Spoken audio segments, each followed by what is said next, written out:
Retour à l'autel. Notre besoin le plus urgent. Une église prosternée devant le Seigneur.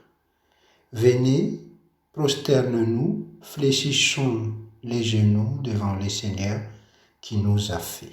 Psaume 95, le verset 6. Le culte régulier. Une enquête mondiale de 2018 sur les adventistes du 7e jour a révélé que seulement 34% des foyers adventistes s'engagent dans un culte régulier les matins et les soirs, et que seulement 52% de ses membres ont des dévotions personnelles.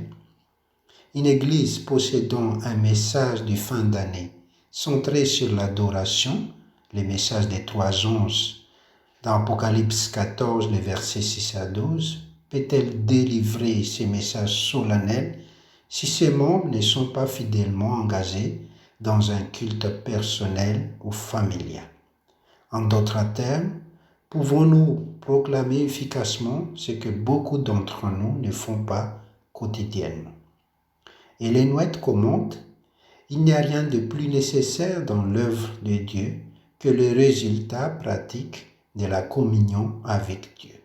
Testimony for the Church, volume 6, page 47. Ailleurs, elle écrit: comme les patriarches d'autrefois, ceux qui professent aimer Dieu devraient ériger un autel au Seigneur partout où ils plantent leur tente.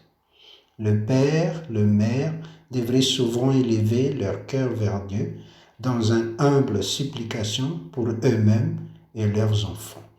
Que le père, en tant que prêtre de la maison, dépose sur l'autel de Dieu les sacrifices du matin et du soir, tandis que la femme et les enfants s'unissent dans la prière et la louange. Dans un tel foyer, Jésus aima s'attarder.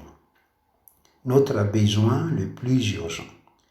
Que le culte personnel et familial dans les foyers adventistes du 7e jour retrouve sa première place.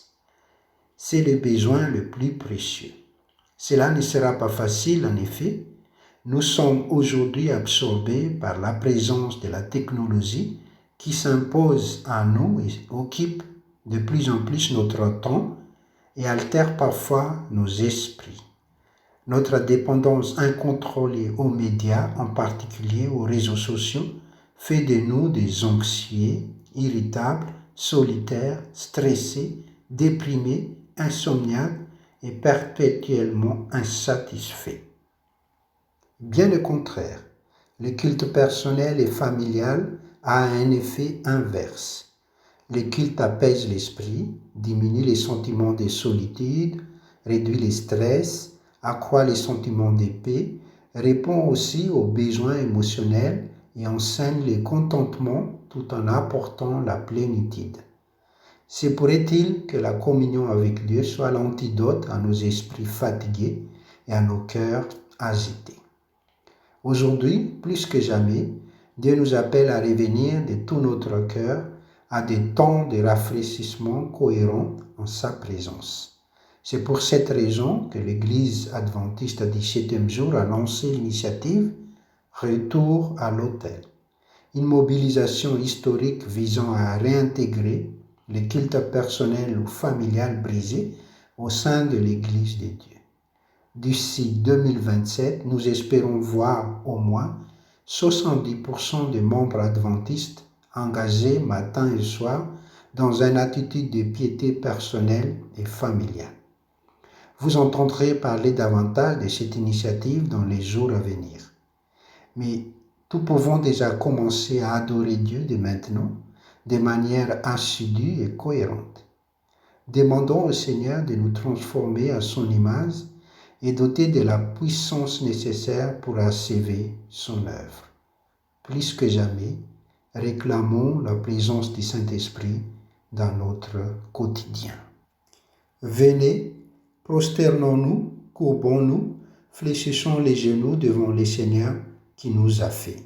Psaume 95, le verset 6. Venez, prosternons-nous. Dieu, combien de fois n'avons-nous pas réalisé à quel point tu es vraiment grand, impressionnant et au-delà de la compréhension humaine. L'immensité de l'univers ne peut pas te contenir. Et pourtant, trop souvent, nous ne t'honorons pas et ne t'adorons pas en conséquence et avec une profonde révérence. Donne-nous un aperçu de ta gloire et aide-nous à réaliser à quel point tu mérites tout honneur, toute gloire et toute adoration. Rappelle-nous de nous approcher de toi avec révérence et respect, en te reconnaissant comme notre Dieu puissant. Fléchissons les genoux devant le Seigneur qui nous a fait. Dieu créateur, tu es le maître incontesté. Tout ce que tu as créé est parfait, d'une beauté inégalée.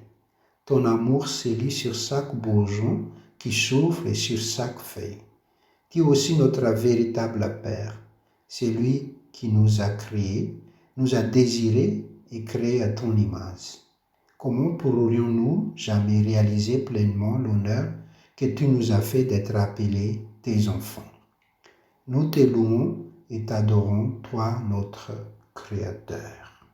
Remerciez Dieu pour des bénédictions spécifiques et louez-le pour sa bonté. Prenez quelques minutes pour vous confesser en privé et remercier Dieu pour son pardon. Demandez au Seigneur de vous accorder la sagesse pour les défis et décisions actuelles. Prenez pour les besoins des églises, de vos fédérations et pour l'Église mondiale, un temps pour la prière. Priez pour les besoins actuels des membres de l'Église, de la famille et des voisins, et prenez le temps d'écouter la voix de Dieu et de répondre par la louange ou les chants.